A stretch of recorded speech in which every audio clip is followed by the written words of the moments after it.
Good evening दोस्तों। तो आइए चलो आज हम सीखते हैं ऑनलाइन फॉर्म भरना। तो देखिए इसके लिए मैंने यहाँ गूगल खोल रखा है और इसके लिए मैं पहले कोई फॉर्म ओपन कर लेता हूँ डिटेल फिल करने के लिए। तो चलिए देखो मैं यहाँ ट्रिपल सी का फॉर्म ओपन कर रहा हूँ। तो देखो इस तरीके से मैंने गूगल पर सर्च करके ये देखो फॉर्म भरने के लिए चार्ट को ओपन कर लिया है। तो देखो इसको मैं यहाँ नीचे ऐसे स्क्रॉल करता हूँ तो देखो साइड में यहाँ पे लिखा हुआ है अप्लाई ऑनलाइन। देखो यहाँ पे मैंने क्लिक किया और देखो जैसे ही मैंने क्लिक किया तो ये देखो यहाँ आ चुके हैं कि किसका फॉर्म फिल करना है। तो देखो मैंने यहाँ ट्रिपल सी पे क्लिक किया। इसके बाद देखो फॉर्म भरने के लिए स्टेप शुरू हो चुके हैं यहाँ से। तो देखो सबसे पहले यहाँ डिक्लेरेशन पे ऐसे मैंने टिक किया और आई एग्री एंड प्रोसीड पे क्लिक कर दिया। और देखो जैसे ही मैंने इस पे क्लिक किया तो ये यहाँ पे पूरा फॉर्म खुल चुका है डिटेल फिल करने के लिए। तो देखिए इसके लिए सबसे पहले मैं आपको कुछ बेसिक चीज़ें बता दूं। जब भी आपको ऑनलाइन फॉर्म भरना हो तो सबसे पहले ये चीज़ याद रखिए कि फॉर्म में जो भी आप डिटेल भर रहे हैं वो आप हो सके तो कैपिटल लेटर में ही फिल करिए। दूसरा, कभी भी स्पेशल कैरेक्टर का यूज मत कीजिए, जैसे आपका कॉमा है, अंडरस्कोर है, ब्रैकेट है, तो इस प्रकार के साइन का यूज मत करिए आप। हाँ, जहाँ ज़रूरी हो आप जो है स्पेस दीजिए। तो देखो सबसे पहले मैं शुरुआत करता हूँ देखो यहाँ से। तो देखो यहाँ सबसे पहले ये पूछ रहा है रेफरेंस नंबर। अगर हमने पहले एनरोलमेंट किया है तो यहाँ पे यस करेंगे और उसका नंबर दे देंगे इसको। अभी मैंने नहीं किया है तो देखो मैंने नो पे टिक किया। देखो इससे आगे आपसे तो देखो यहाँ पे पूछ रहा है क्या आपने ट्रिपल सी की परीक्षा के लिए पहले आवेदन किया है। तो देखो अभी मैंने इसको भी नो कर दिया। अब देखो यहाँ पूछ रहा है कि आवेदक का पूरा नाम। तो देखो हम यहाँ फिल कर देते हैं। देखो मैंने यहाँ पहले टाइटल सेलेक्ट किया, इसके बाद में देखो यहाँ नाम फिल कर देता हूँ। तो देखिए एक चीज़ और आप याद रखिए कि जब भी आप डिटेल फिल करें तो देखो जिनके सामने ऐसे स्टार के साइन बने हुए हैं उनमें डिटेल को फिल करना कंपलसरी है। और जहाँ आपको इस तरीके से स्टार के साइन नहीं मिले वहाँ आप जो है उसे ब्लैंक छोड़ सकते हो, वो ऑप्शनल होते हैं। लेकिन जहाँ स्टार बना हुआ है वहाँ आपको फिल करना ही होगा। देखो इस तरीके से ये स्टार बने हुए हैं। देखो ये एड्रेस लाइन 3 इस पर स्टार नहीं है तो ये आप ब्लैंक छोड़ सकते हो। जैसे ये देखो एसटीडी कोड में भी स्टार नहीं है तो ये आप ब्लैंक छोड़ सकते हो। तो इस तरीके से आपको ये ध्यान रखना होगा। तो देखिए सबसे पहले मैं यहाँ नाम लिखना शुरू करता हूँ। तो देखो मैं कैपिटल लेटर में ही लिखूँगा अभी। तो देखो इस तरीके से मैंने यहाँ पे नाम फिल कर दिया। उसके बाद देखो आपको पूछ रहा है केयर ऑफ। तो यहाँ देखो फादर्स नेम को फिल करना है। तो देखो यहाँ मैंने फादर्स नेम फिल कर दिया। देखो उससे आगे आए तो देखो यहाँ पूछ रहा है मदर्स नेम। तो यहाँ देखो मदर्स नेम फिल कर दिया मैंने। देखो उसके नीचे आपको देखो डेट ऑफ बर्थ पूछ रहा है। और देखो डेट ऑफ बर्थ में आपको सीधे लिखने की ज़रूरत नहीं है। देखो यहाँ साइड में इस तरीके से बॉक्स बना है, आप इस पर क्लिक करिए। और जैसे ही देखो आप इस पर क्लिक करोगे तो देखो यहाँ पे खुल के आ जाएगा इस तरीके से। इसमें सबसे पहले आप ईयर को सेलेक्ट करिए इस तरीके से। और देखो ईयर सेलेक्ट करने के बाद में देखो बर्थ ईयर अपना देख लीजिए। और उसके बाद में उस पर क्लिक करने के बाद देखो बर्थ मंथ पे क्लिक करिए। इसके बाद में देखो आप यहाँ डेट पे क्लिक करिए। तो इस तरीके से आपका ये डेट ऑफ बर्थ फिल हो जाएगा। यहाँ पे देखो यहाँ कैटेगरी पूछ रहा है, तो देखो मैंने यहाँ पे कैटेगरी सेलेक्ट कर लिया। देखो यहाँ व्यवसाय के बारे में पूछ रहा है, तो देखो यहाँ मैंने अदर क्लिक कर दिया।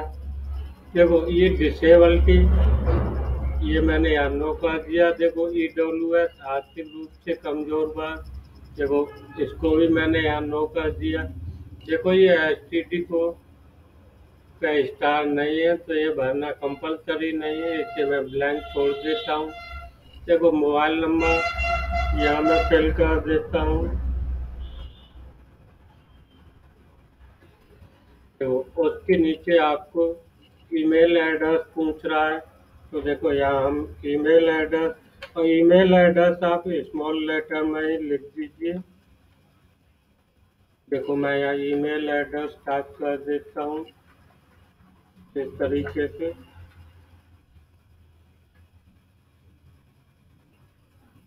इसके बाद आपको देखो यहाँ पे एड्रेस पूछ रहा है, तो आपको एड्रेस फिल कर लेना होगा।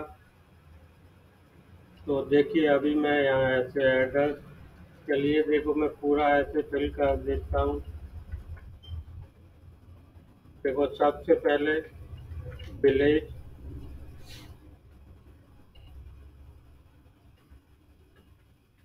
फिल किया मैंने। इसके बाद अगले कोष्टक में देखो मैंने पोस्ट लिखा। इसके बाद देखो अगर और बड़ा एड्रेस है तो आप ये थर्ड लाइन में भी लिख सकते हो। देखो जैसे मैंने ये यहाँ पे टाइप कर दिया।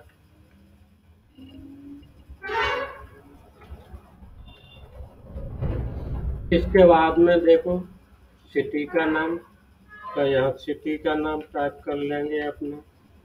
देखो यहाँ स्टेट सेलेक्ट करना है, तो आप देखो ऐसे स्क्रॉल करके अपने स्टेट का नाम पे आइए और उसको सेलेक्ट कर दीजिए। देखो यहाँ इसी तरीके से डिस्ट्रिक्ट फिल करना है। देखो यहाँ आपको पिन कोड। इसके बाद देखो नीचे इसको मैंने स्क्रॉल किया और देखो यहाँ पे आपको एजुकेशनल डिटेल, तो ये देखो मैंने यहाँ पे ग्रेजुएशन फिल किया है इसमें। यहाँ पासिंग ईयर पूछ रहा है, तो देखिए मैंने यहाँ ये पासिंग ईयर लिख दिया है। चलिए अभी मैं यही लिख देता हूँ। देखो मैं ये एक डमी फॉर्म भर के आपको बता रहा हूँ, ठीक। किसके रूप में आवेदन किया है, तो देखो डायरेक्ट या इंस्टीट्यूट, तो देखो मैंने यहाँ डायरेक्ट पर क्लिक किया। देखो किस परीक्षा के लिए आवेदन किया है, तो देखो यहाँ पे मैंने इसको इस तरीके से सेलेक्ट किया और देखो यहाँ पे मार्च में एग्ज़ाम होगा इसका, तो मैंने ये सेलेक्ट किया अभी। देखो यहाँ पे आपको एग्जामिनेशन सेंटर, तो देखो सबसे पहले मैंने यहाँ अपने स्टेट का नाम सेलेक्ट किया। फिर देखो इसके बाद में आपके नज़दीक कौन सा डिस्ट्रिक्ट है वो अपना होम डिस्ट्रिक्ट डाल लीजिए पहले। उसके बाद में अगर सेकंड चॉइस पूछ रहा है तो आपके जो नज़दीक हो वो फिल कर लीजिए। जब भी आप फॉर्म भरने के लिए बैठें तो अपने फ़ोटो सिग्नेचर वगैरह हैं वो आप पहले से ही स्कैन करके कंप्यूटर में कहीं सेव कर लीजिए। तो देखो अभी मैंने यहाँ डेस्कटॉप पर सेव कर रखे हैं अपना, तो देखो मैं उसी को यहाँ से यूज करूँगा अभी। तो देखो ये फ़ोटो मेरा यहाँ दिख रहा है। अब देखो इसको मुझे क्या है क्रॉप भी करना है और रिसाइज भी करना है, क्योंकि सीधे ये ऐसे ही यूज नहीं करूँगा मैं इसको। तो देखो मैंने क्या किया, इसके ऊपर राइट क्लिक किया तो देखो यहाँ पे आ जाइए आप ओपन पेज में। अब ओपन पेज में देखो आपको यहाँ पे एक एप्लीकेशन का नाम दिख रहा है। देखो माइक्रोसॉफ्ट ऑफिस पिक्चर मैनेजर, ये देखो एक माइक्रोसॉफ्ट ऑफिस का ही एप्लीकेशन है। अगर आपके कंप्यूटर में माइक्रोसॉफ्ट ऑफिस है तो आपको यहाँ दिखाई देगा, अगर नहीं है तो आप ये पेंट में जाके भी इसको रिसाइज कर सकते हैं। और ये देखो एक विंडोज एप्लीकेशन है, तो ये आपके सभी कंप्यूटर में आपको मिलेगा ही मिलेगा। तो अभी मैं देखो आपको दोनों तरीके से बता देता हूँ। तो देखो मैं पहले इसे माइक्रोसॉफ्ट ऑफिस पिक्चर मैनेजर में ही ओपन कर लेता हूँ यहाँ से। अब देखो यहाँ पे पिक्चर मेनू पे आके क्लिक किया मैंने, और यहाँ से मैंने इसको ऑटो करेक्ट किया। इसके बाद में देखो मैं इस पे क्रॉप पे गया, और क्रॉप पे जाके मैंने अपने फ़ोटो को देखो यहाँ से क्रॉप कर लिया इस तरीके से। देखो जितना भी एक्स्ट्रा पोर्शन है वो मैं यहाँ क्रॉप कर रहा हूँ। इसके बाद देखो आप यहाँ से ऐसे इसको ओके करिए, और यहाँ से फाइल को सेव कर दीजिए। तो ये देखो क्रॉप हो चुका है। अब देखो फाइल का साइज देखिए। तो देखो जब भी हम फॉर्म भरते हैं तो अधिकतर फॉर्म में 20 से 50 केबी फोटो का साइज मांगता है। तो मैं देख लेता हूँ कितना इसका साइज है अभी। तो ये देखो 19 केबी है। तो देखो मैं इसका साइज थोड़ा बढ़ा लेता हूँ रिसाइज करके। तो देखो यहीं पे पिक्चर में मैंने फिर से क्लिक किया, और यहाँ से रिसाइज पे क्लिक किया। तो देखो यहाँ पे रिचार्ज करने के लिए देखो ये ऑप्शन दे रखी है। तो देखो मैं परसेंट के हिसाब से यहाँ रिचार्ज करता हूँ। और जब भी आप यहाँ ऐसे क्लिक कर लोगे तो ये देखो जो आपकी इमेज है इसका ओरिजिनल इमेज का साइज हमेशा आपको ये 100% ही शो करेगा। अगर इमेज का साइज आपको कम करना है तो इसको यहाँ 100% से कम करके लिखेंगे। अगर इमेज का साइज बढ़ाना है तो यहाँ हम इसको 100% से अधिक लिखेंगे। तो देखो मुझे बढ़ाना है तो मैं यहाँ पे ऐसे इसको 100% से अधिक लिखता हूँ, और देखो इसके बाद में मैं इसको सेव कर देता हूँ। देखो अब एक बार मैं फिर से देखता हूँ। देखो पॉइंटर को इमेज के ऊपर लाइए। देखो फाइल का साइज आप देखो कुछ बढ़ चुका है। देखो यहाँ पे अभी आपको 32 केबी के समथिंग दिखा रहा है। अगर और बढ़ाना है तो आप फिर से यहीं पे क्लिक करिए। इसको जो है थोड़ा सा मैं और बढ़ा देता हूँ। यहाँ से ओके करिए, और फिर से एक बार सेव कर लीजिए। तो देखिए अभी ये थोड़ा सा फाइल का साइज अभी और बढ़ चुका है। देखो 56 केबी हो गया है। देखो मुझे 50 केबी से नीचे करना है, तो मैं इसको थोड़ा कम करता हूँ। देखो अब मैं क्या करता हूँ, इसको 100 के बजाय मैं 80% पे करता हूँ। ओके किया, और देखो मैंने ये फिर से सेव कर दिया। तो इस तरीके से देखो अब इसका साइज मेरा यहाँ देखो 41 केबी हो चुका है। तो देखो इस तरीके से आप अपनी इमेज को रिसाइज कर पाएंगे यहाँ से। अब देखो मैं इसको यहाँ से अपलोड करके देखता हूँ क्या ये अपलोड होगा। तो ये देखो विड्थ और हाइट को अभी जो है प्रॉपर नहीं बता रहा है। देखो अभी हमें क्या है कि इसका विड्थ 132 पिक्सल करना है, और इसका हाइट है जो है 170 पिक्सल करना है। तो देखिए इसके लिए हम क्या करते हैं, इसको देखो अभी मैंने यहाँ से फिक्स करता हूँ। तो इसके लिए अभी देखो मैं इस फोटो को राइट क्लिक करके देखो ओपन विद में गया, और मैं इसको पेंट में खोल लेता हूँ। और देखो जैसे ही मैं इसको पेंट में ओपन करूँगा तो देखो इस तरीके से यहाँ पे मुझे एक ऑप्शन दिखेगा रिसाइज का। देखो मैंने इस रिसाइज बटन पे क्लिक किया। इसके बाद देखो यहाँ पे आपको दिखाएगा। देखो यहाँ भी आप चाहो तो रिसाइज कर सकते थे परसेंट के हिसाब से, जैसे वहाँ पे कर रहे थे। देखो यहाँ बटन दिया है, यहाँ लिख लेते आप परसेंट को कम करके। तो अभी देखो मुझे इसे पिक्सल में करना है, तो मैंने यहाँ टिक किया।